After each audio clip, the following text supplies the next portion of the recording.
So here we are with George at Immortal Masks, the Transworld Haunt Show 2025, and you got a brand new mask. Yes, we do. And it's showing the mask on the mask right now. Yep.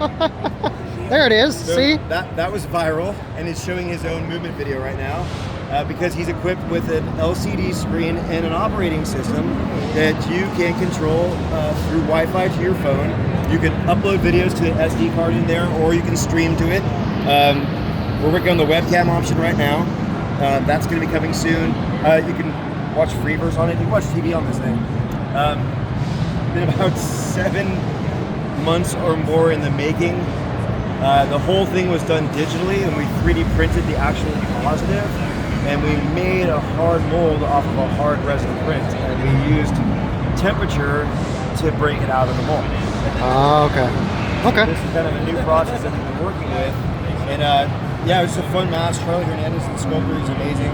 Good friend of me and Andrews. We've known him forever. And we had this idea for this, like, we did this mask called Cypher. He's on the other side, and he's like he's another visor, like, cyber guy. And we're like, wouldn't it be cool? This always starts like this. Wouldn't it be cool? Yeah. Wouldn't it be cool if it could be a TV in his face? And yeah. Suddenly we're off and running.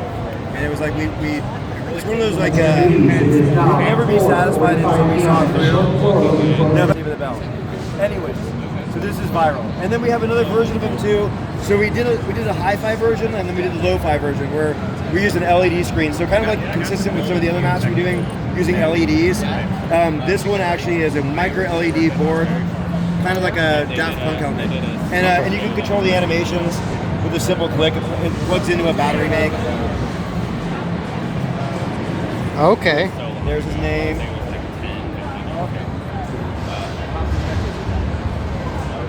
It's a randomizer. Matrix. Scanner. Strobe. Epilepsy warning, people. Yep. And eyes. Nice. And there's a random blink animation there, so that if you wait long enough, they'll blink at you and stuff. There we go. It's incredible you think of all this. This one was like kind of based off of the robot from Lost in Space, the reboot. It's like yeah, I know what you're talking about. This is kind of like what it looked like. Okay. And this is Mesmerize. And then there's an Easter egg. If you long hold the button,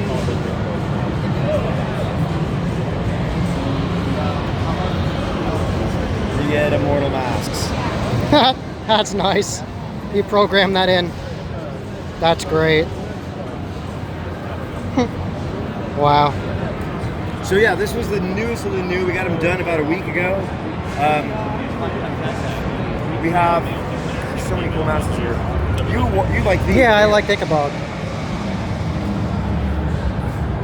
So this is Ichabod, and whenever you're like dipping back into a genre or trope, it's like, how do you reinvent what you did before?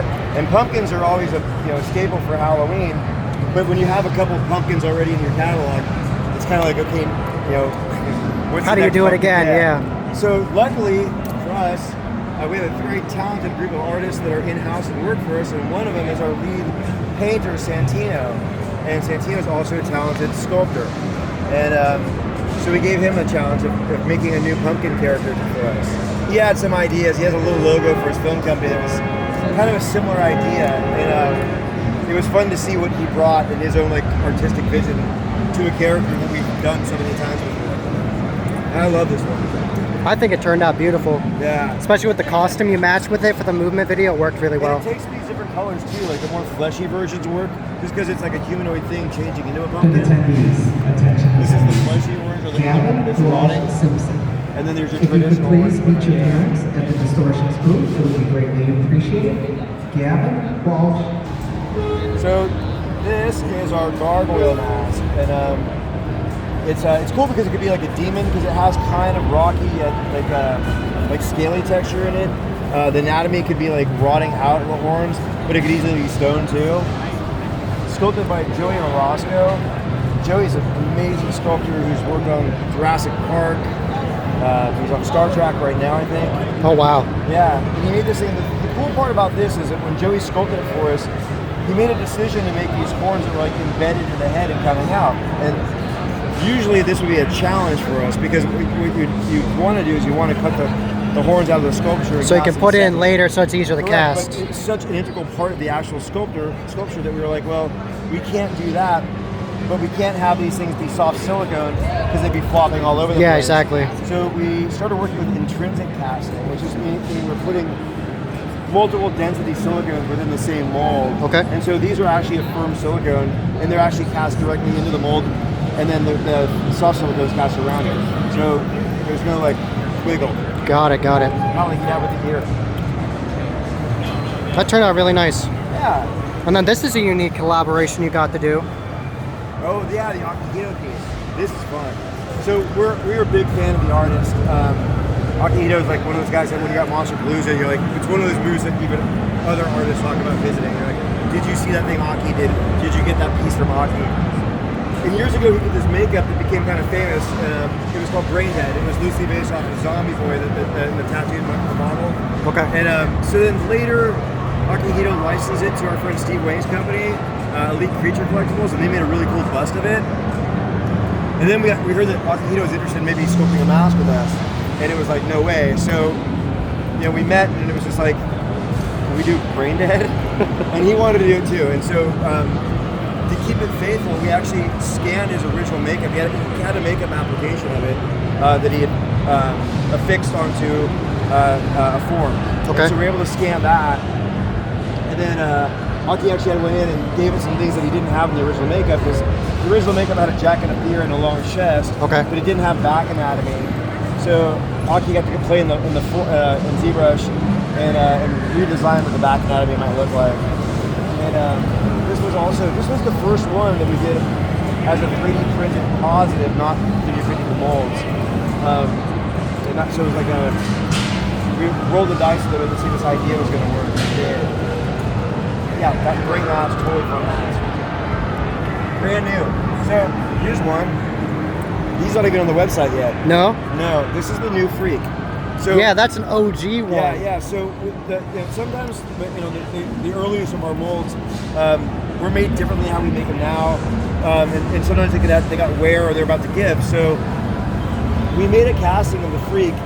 We had taken him off the website he's been off of us for a year, and the idea was to go back and then mold a casting of him. And Andrew kind of kept looking at him. He's like, this one on the first mask that is off. I think I can sculpt a new one. It'd be cooler. And so sometimes we have that option. It's like instead of making a mold off of a casting, why not just remake the character? Exactly. So we got him done. Like we opened the mold on Friday. Wow. And then myself and Mikey and everybody else left to come here. And I said, can you get it done? And we landed on Monday. They cast it on Friday. They opened it on Monday when we landed. And I had it here 2 days later. Wow, that's incredible. So it is an exclusive. It's going to be on the website like next week. But he's at the show first time. New Freak. Awesome. Didn't you make a skull mask that was like a half mask and you just called it skull? It's getting easier to do that these days. Yeah? Where's that? Skull is over here. Shows you how creative we're getting. There was some rationale for this whole thing when we called it skull. One, we're running out of names. But more importantly, we kept thinking about it. We're like, well, searchability on the internet. If you put the word skull silicone mask, this will come up. And it's much easier than giving it some weird name people don't know. So it's like, that's what it is. So we just call it that. It kind of makes sense. Sometimes we're naming masks and we'll come across a cool name and we're like, but not for that mask. So like we have to write it down because we're saving the name for something maybe cooler down the line. Other times we have we make a mask and like we know we're getting closer and closer to having to name it, and we still can't come up with a name. We'll think about things and then we'll go synonym of that. Okay. And other times we've made masks around a name. Like a name is like sticking out. We decided to make whatever behemoth was going to be. So people keep asking me like what my favorite new mask was, and it's weird because I always have new favorites, and I've been gravitating to this one. And And it's weird because I'm not really a clown guy. Okay. All the things we do. But when I was watching Andrew sculpt this, I would periodically come in the sculpting room, just have our normal conversation, which could be about a million different things, and then I would stop and I would look up and I'm like, that's a really good clown. And I'd walk out. And I caught myself doing that multiple times. That I would come in, we're talking about something random, I'm looking up at the sculpture, and I just in my head and I sit out loud, I'm like, dude, that's a really good clown. I think he captured everything that I love about clowns in this mask. It's my favorite clown mask we have. It's bonkers, it's brand new, and to me it's just like, it's what big clown is. Yes. We had revisited that character. We've done so many different types of clowns, but the Fool was our first big head clown. Yes. And we were like, we literally said that. We're like, we haven't gone back to like the Fool. Yeah. Like, and so that's where this mask came from. And you have the matching gloves too. Yeah, it works so well. So that was Immortal Masks with George at the Thanks for Transworld stopping Haunt by. Show. And thank you all very much for watching.